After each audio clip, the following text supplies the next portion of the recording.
అందరికీ నమస్కారం. ఒక పిరమిడ్ మాస్టర్ యొక్క ఆత్మకథ కార్యక్రమానికి అందరికీ స్వాగతం, సుస్వాగతం. పిఎస్ఎస్ మూవ్మెంట్ లో వారి యొక్క ఆధ్యాత్మిక ప్రయాణాన్ని తెలియజేయడానికి ఈ రోజు మనతో పాటు ఉన్నారు పిరమిడ్ మాస్టర్ కృష్ణవేణి గారు. వారితో మాట్లాడి మరిన్ని విషయాలు తెలుసుకుందాం. నమస్తే మేడం. నమస్తే మేడం. మేడం, ముందుగా మీ పరిచయం, బాల్యము, విద్యాభ్యాసము, అమ్మ నాన్న పేర్లు. నేను వైజాగ్ నుంచి వచ్చాను. 6 సిస్టర్, 2 బ్రదర్స్. అమ్మ నాన్న ఏం చేసేవాళ్ళు? డాడీ వర్క్ చేసేవారు. మా మదర్ కొంచెం ఆధ్యాత్మికంగా ఆధ్యాత్మిక మార్గంలో, భక్తి మార్గంలో ఉండేవారు. మాకు ఎంతో అంతో భక్తి మార్గంకే వెళ్ళి ఇది ఉండేది. అలా వెళ్తూ కొంచెం ఒక చిన్నతనం చాలా భయం ఉండేది.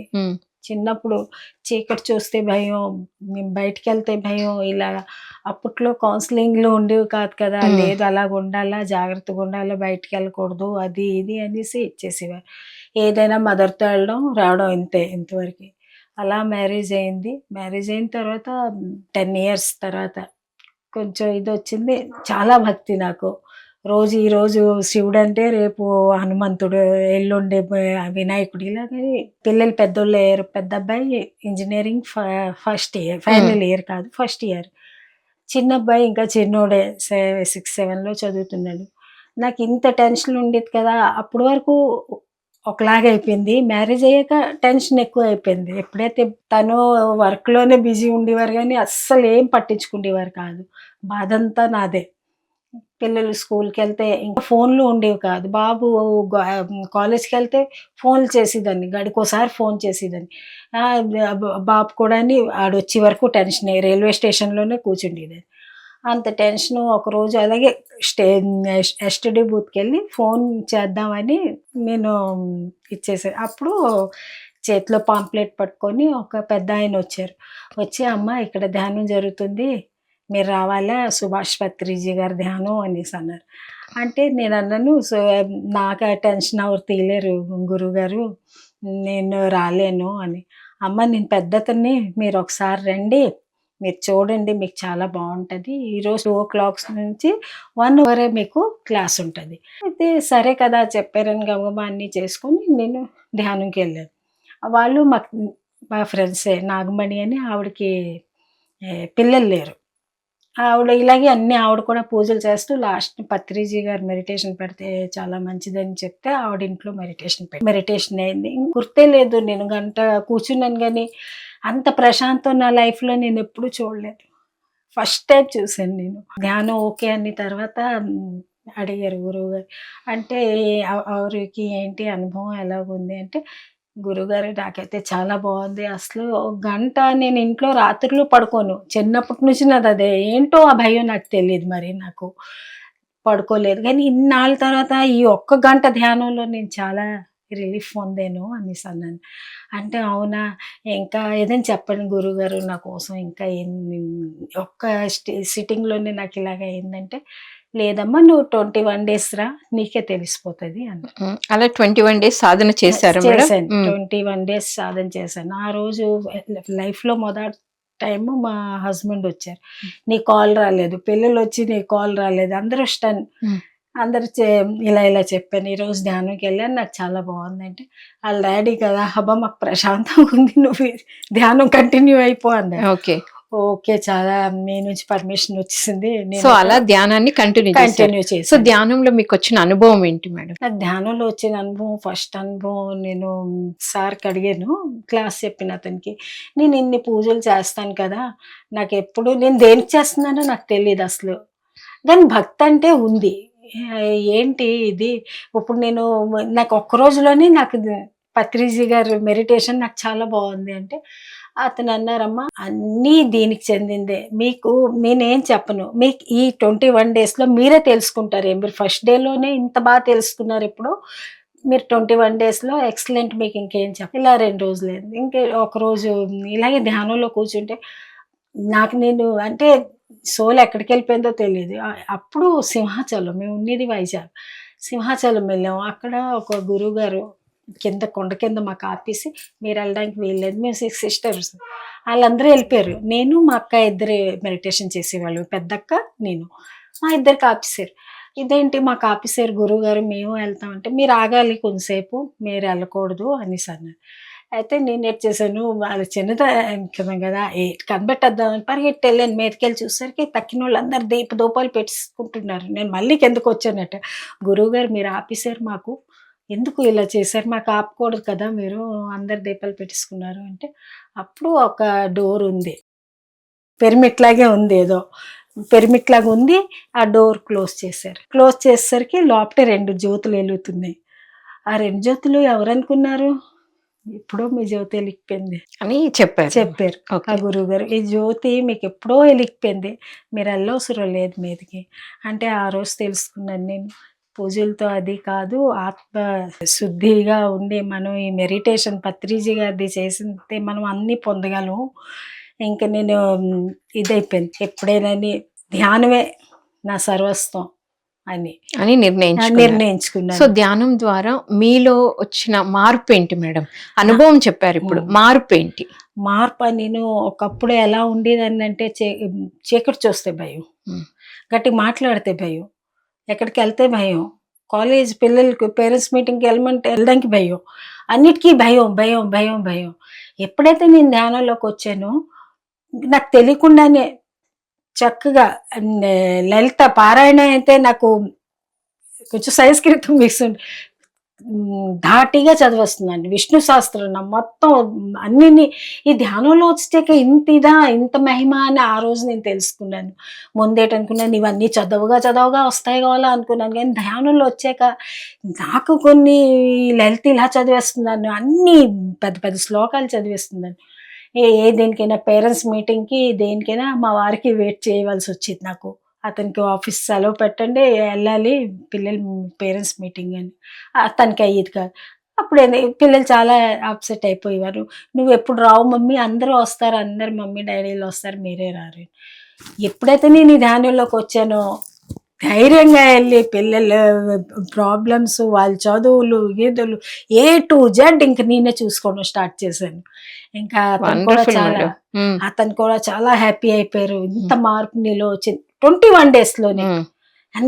ధైర్యం వచ్చింది, సిచ్యువేషన్ ని హ్యాండిల్ చేసే విధానం కూడా వచ్చింది. మరి మీరు శాకాహారి ఎప్పుడయ్యారు? శాకాహారి అయ్యాం నేను 10 years అవుతుంది. అంటే ఎలా ధ్యానం వచ్చిన కొత్తలోనే అయ్యారా? ఎప్పుడు ధ్యానం వచ్చిన కొత్తలోనే క్లాస్ వినే నేను అయిపోయాను. ముందు నుంచి ఉండేది కొంచెం ఏంటి, మళ్ళాట ఆత్మే, దానికి ఎంత మనం ఇచ్చేసి దగి తింటున్నాం, ఎప్పుడో అదంత ఏడుస్తుందంటో దాని వేడుపు మనకు తగులుతుంది, అది ఎంత ఏడుస్తుందా ఆ ఏడుపు తగులుతుంది మనకి, మన పిల్లలకి అని నాకు ఎప్పుడు ఈ థాట్ ఉంది చిన్నప్పటి నుంచి. కానీ ఎప్పుడైతే నేను పత్రిజీ గారు వచ్చారు, మారుగుళ్ళు వచ్చారు, అతని క్లాస్ వినేక ఇంకా నేను లైఫ్లో నీస్తాను. మరి ఇంకా నాన్ వెజ్ ఆ జోలికి అది అల్లు నాతో ఎంత సాయం అంతమందికి ప్రచారం చేస్తాను. నాన్ వెజ్ తినకండి, దీంతో ఇలాగా మన కర్మలు ఇవి. ఇప్పుడు మనం పడుతున్న బాధలకన్నీ కారణం అదొక్కటే. మనం ఎన్ని జీవహింసలు చేస్తున్నాం, తెలియక చేసిన వదిలేయండి, తెలిసి మనం ఎన్ని జీవహింస అంటే మామూలు మాట కాదు, తను ఒక జీవే. ఇలాగా చాలా ప్రచారం చేసాను, చాలా మానేశారు.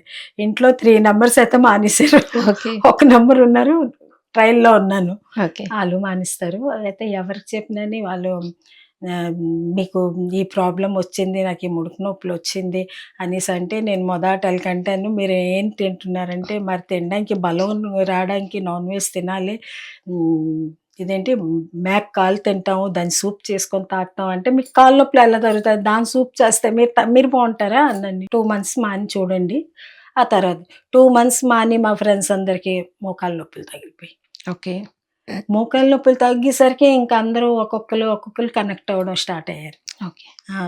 సో మరి పిరమిడ్ గురించి చెప్పండి మేడం.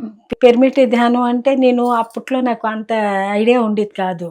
ఇలా మారుగుళ్ళు వెళ్ళడం, పిరమిడ్లో ధ్యానం చేయడం, ధ్యానం చేసి వచ్చాక చాలా శక్తి. అక్కడే ఒక పిరమిడ్, ఇప్పుడు వాణి మేడం గారు ఉన్నారు, అక్కడే ఒకటి కొనుక్కొని వచ్చాను. అది పెట్టి చేస్తే ఇంకా చెప్పకండి, నాకు మైగ్రేన్ పెయిన్ ఉంది. మైగ్రేన్ పెయిన్ తగ్గిపోయింది పూర్తిగా, జీరో అయిపోయింది. బీపీ ఉండేది, నాకు కొంచెం థైరాయిడ్ ఉండేవి, అన్నీ ఉమ్, నార్మల్ అయిపోయి దాంతో. నేను అందరికీ చెప్పాను, మేము ఇది ధ్యానం చేస్తున్నాం ఓకే, పిరమిడ్ ధ్యానం ఎందుకంటే దాంట్లో మన ఎనర్జీ పూర్తి స్టోర్ అవుతుంది కాబట్టి దాని కింద కూర్చుంటే మనకి ఏ రోగం అయినా ఈజీగా తగ్గించుకోవాలి. ధ్యానం చేస్తే తగ్గుతుంది, ఉమ్. కానీ పిరమిడ్ లో కూర్చుంటే దాంట్లో మనకి ఎనర్జీ స్టాక్ అవుతుంది కాబట్టి దాని కింద కూర్చుంటే మనకి ఎనర్జీ బాగా వస్తుంది. దాంట్లో కూర్చోవాలంటే ఫ్రెండ్స్ అంతా తీసుకొని దాని రిజల్ట్ పొంది అందరు చాలా హ్యాపీ అయ్యారు. ఓకే. సో ఏమైనా పుస్తకాలు చదివారా మేడం? పుస్తకాలు నేను తక్కువే చదవడం. పుస్తకాలు నాకు క్లాసులు నేను వినడమే ఇష్టం. సార్ పత్రి సార్ సందేశాలు ఏం విన్నారు మేడం? పత్రిజీ గారి సందేశం ఎప్పుడు ఒకటే, మాంసాహారం వదిలియాలి, హింస చూడు, హింస చూడో, హంస పకడు. హంస పకడం. ఈ మాట మాత్రం అతనిది నేను గట్టిగా పట్టుకున్నాను. జీవితంలో ఎప్పుడు అలా హింస చెయ్యను, ఎవరికి ద్రోహం చేయను, ఎవరికి బ్యాడ్ ఇచ్చేయను. అదొకటి బాగా నచ్చింది. ఆ తర్వాత ఇలాగే ధ్యానంలో ఇంకోసారి ఏంటంటే అలా కూర్చున్నాను. అంటే కొంచెం ఉన్నాయి కదా సమస్యలు, ఆ సమస్య తీరిపోవాలని అలా కూర్చుంటే ఒకరోజు ధ్యానంలో మీద నుంచి వచ్చి తేనె చుక్కలాగా ఇక్కడ మీద దినపడ్డది. పడేసరికి చాలా చల్లగా అలా అలా అలా చల్లగా బాడీ అంతా అవుతుంది. ఒక గంట అయ్యేసరికి నేను పూర్తి అయస్కాంతంలాగా అయిపోయేసరికి ఇంకా నాకు వణుకు వచ్చేసింది. ఏంటి ఇలాగా అని మాస్టర్స్కి అడిగితే, మీకు ఎనర్జీ ఫ్లో అవుతుంది, మీరేం భయపడకండి, మీరు ఇలాగే కంటిన్యూ అయ్యండి, చాలా బాగా చేస్తున్నారు మీరు అనేసి చెప్పారు మేడం. ఓకే. ఇంకొక మెరికల్ ఏం జరిగిందంటే, నేను ఒకసారి మా పిల్లలు చిన్నోడు పెద్దోడు కొంచెం పెద్దోడు ఒక 10 years తర్వాత మా చిన్న అబ్బాయి పుట్టాడు. వాడికి స్కూల్కి ధ్యానం క్లాస్కి బయలుదేరుతున్నాను. నేను బయలుదేరుతూ పడిపోయాను. పడిపోవడంతోనే నేను స్పృహ తప్పాను. నేను ఇంకా పత్రిజీ క్లాస్ ఉంది, వెళ్ళాలి వెళ్ళాలి పదే పదే మననం చేస్తున్నాను లోపట. పత్రిజీ క్లాస్ ఉంది, వెళ్ళాలి వెళ్ళాలి అలాగ వెళ్తాను, కానీ నేను పడిపోయానని తెలియదు. నిద్ర వస్తుంది కానీ ఇంకొంచెం సేపు పడుకొని లేగుద్దాం అనుకుంటున్నాను నేను. ఈలోగా కొంచెంసేపు అయిన తర్వాత పత్రిజీ గారి పేరులోనే అంత ఎనర్జీ ఉంటుంది చూడండి. అతను ఎలా లేపారో నాకు, నేను కళ్ళలో వచ్చినట్టు, నాకు వచ్చి అమాంతంగా లేపినట్టు, డోర్ వేసినట్టు, నాకు క్లాస్కి తీసుకెళ్ళి దిగబెట్టినట్టు వచ్చి క్లాస్లో కూర్చున్నాను. కూర్చుండాక నాకు లెక్చాక కూడా మైండ్ డిమ్గా ఉంది. ఏముంది ఇలా డిమ్గా ఉంది, ఎందుకు ఉంది, అసలు నాకేది గుర్తులేదు, ఏమీ గుర్తులేదు. ఏంటి ఇంత డిమ్గా ఉంది ఏంటి అనేసి అనుకుంటున్నాను క్లాస్లోనే. ఇంకాని అయితే లాస్ట్కి వాటర్ తాగుతాం కదా, ఒక అమ్మాయిది తాగుతూ గ్లాస్ పడిపోయింది. ఇంకా గుర్తొచ్చింది, పొయ్యి మీద ఏమో మిల్క్ పెట్టాను, అది ఒక పిల్ల వచ్చి తాగిసింది, దానికోసం పరిగెట్టాను, పెద్ద దెబ్బ తగిలించుకున్నాను. నేను ఆ ధ్యానంలో ఉండడం వల్ల, పత్రిజీ గారికి అలా తలంచడం వల్ల నాకు వెంటనే నేను అన్కాన్షియస్ అయిపోవడం, మళ్ళీ కాన్షియస్కి రావడం రెండూ జరిగాయి. అదొక చాలా పెద్ద మెరికల్ నాకు ఆ టైంలో. కానీ అలాగైతే నేను 2 చిన్నపిల్లలకి పెంచుకోవడం, ఇంకా మా లైఫ్ ఎలాగున్నో ఇది. ఇంకా ఆ రోజు నుంచి ఇంకా నేను పత్రిజీ గారిది అన్ని సందేశాలు వినడం, అందరికీ చెప్పడం, ప్రచారం చేయడం జరుగుతూ ఉంది. సో కడతాల గురించి చెప్పండి మేడం. మేము వైజాగ్లో ఉండేవాళ్ళమే. రీసెంట్గా మా బాబుకి ట్రాన్స్ఫర్ అయింది, ఇక్కడే ఉంటున్నారు కూకట్పల్లిలో. సో ఇంకా నాకు ఇంక ఈ ఛాన్స్ వదలను అని 3 years ముందు కరోనా టైంలో మా హస్బెండ్ కాలం చేశారు. ఓకే.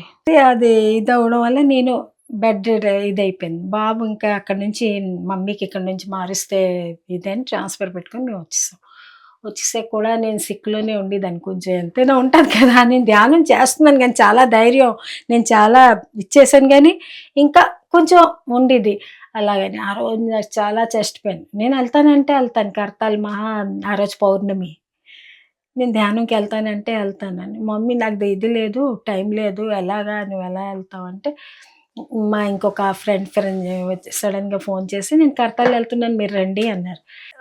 ఇంక అండమే, ఇంక ఈ పెయిన్ కూడా చెప్తే పంపరనేసి వచ్చేసాను డైరెక్ట్గా. నేను రావడం తిన్న శక్తి క్షేత్రంకి వెళ్ళిపోయి అక్కడ కూర్చొని 3 hours ధ్యానం చేశాను. ధ్యానం చేయడం వల్ల ఏంటైంది, ఇంకా నాకు ఎప్పుడైతే నేను మేలుకోవచ్చానో నాకు అసలు ఏ పెయిన్ లేదు, తగ్గిపోయింది, ఏ బాధ లేదు, ఏది లేదు. ఎంత హ్యాపీ అనిపించిందంటే ఇంకా ఆ రోజంతా 2 రోజులు ఉన్నాను ఇక్కడ ఉండే. కడతాల గురించి చెప్పండి మేడం. పిరమిడ్ ఎలా ఉంటది, ప్రాంగణం అంతా ఎలా ఉంటది? పిరమిడ్ చూసైతే ఆ రోజు నాకు పెద్ద సింగర్స్ వచ్చారు పాడడానికి పౌర్ణమి ఆ రోజు. ఇంకా ఎక్కడికి వెళ్ళిపోయింది పిరమిడ్ అంటే ఇది వినడమే కానీ ఎప్పుడు చూడలేదు కదా. అరే పిరమిడ్ ఇలా ఇంత పెద్ద పిరమిడ్ కూడా ఉంటుందా అని చాలా హ్యాపీ అయ్యింది. అందరికీ నలుగురికి చెప్పి తీసుకొని రావడం చాలా మందికి చేశాను. ఇక్కడ బాగుంది, హెల్త్ బాగుంది. అసలు అందులోకి వెళ్తే మరి ఇంకా మనం మైమర్చిపోతాం. అంత శక్తి ఉంది దాంట్లోని. అంత అద్భుతంగా అంత ఉంది అని. అద్భుతం. సో పౌర్ణమి ధ్యానం గురించి పౌర్ణమి చెప్పండి. దేవమి చాలా అద్భుతం. ఆ రోజంతా నైట్ అంతా ధ్యానం చేశాను. మరుసటి రోజు ఇంకా చాలా హ్యాపీ అయిపోయింది. పౌర్ణమి ధ్యానం అంటే ఇలా ఉంటుందా అని వెంటనే వెళ్ళి ప్రచారం చేశాను. ప్రచారం చేసి ఇలాగా ధ్యానం మెడిటేషన్ ఇలా ఉంటుంది, అన్నదానం సెక్షన్ ఇలాగ ఉంటుంది. మన ఇంట్లో ఒక్కరు వస్తే మనం ఇంత ఇదైపోతాము. అలా వేలుకు వేలు లక్షల మంది వచ్చి అక్కడ అన్నదానం ప్రసాదం అయితే భోంచేస్తున్నారు. ప్రతి ఒక్కరు మనకి తగిన సహాయం చేయాలి అన్నదానం దీనికి.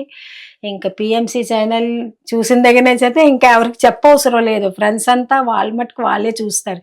చూసి మీరు ఈరోజు చెప్పడం వల్ల ఈ పిఎంసి ఛానల్ కోసం మేము చాలా హ్యాపీ ఫీల్ అవుతున్నాము. చాలా బాగుంది.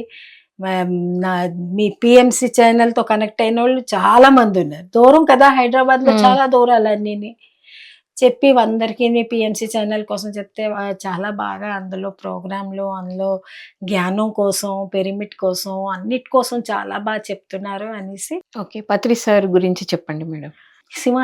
సింహాచలంలో ధ్యాన్ మహాచక్రం అయింది. అప్పుడు పత్రిజీ గారికి నేను ఫస్ట్ టైం చూడడం. అప్పుడు అతనికి ఫస్ట్ టైం చూసిన వెంటనే నాలో అతను చూపు పడగానే అదొక తరంగాలు వచ్చి ఇంకా నాకు ఇంకా అద్భుతమైన శక్తి ఇదయింది. వచ్చారు దగ్గరికి వచ్చి శాకాహారిగా మారాలి అన్నారు. అంటే మారిపోయాను సార్, శాకాహారిగా మారిపోయాను అంటే ఓకే ఓకే అనుకొని అందరికీ సందేశాలు చెప్పేవారు కానీ నాకెప్పుడు చెప్పేవారు. ఎందుకంటే లోపల నుంచి చాలా భయంగా ఉండేదాన్ని. ఇతనికి స్లోగా రావాలని ఏంటో బర్తలేదు. నాకు వీప్ మీద కొట్టి చాలా బాగుంది, వెరీ గుడ్ అనుకొని అప్రిషియేట్ చేసి. Thank you madam. మరి మీ యొక్క ధ్యాన పరిచయాన్ని, పిఎస్ఎస్ఎం మూవ్మెంట్లో మీ యొక్క ప్రయాణాన్ని ఎంతో అద్భుతంగా మాకు తెలియజేసినందుకు thank you madam. Thank you so much. PMC channel కూడా ధన్యవాదాలు. ఇలాంటి అవకాశం ఇచ్చిన మీకు, పత్రిజీ గారికి, అందరికీ కోటి నమస్కారాలు. సో విన్నారు కదండి, ఒక పిరమిడ్ మాస్టర్ యొక్క ఆత్మకథ కార్యక్రమంలో ఎన్నో కొత్త విషయాలు తెలుసుకున్నాం. మరొక మాస్టర్తో మళ్ళీ కలుద్దాం. Thank you so much.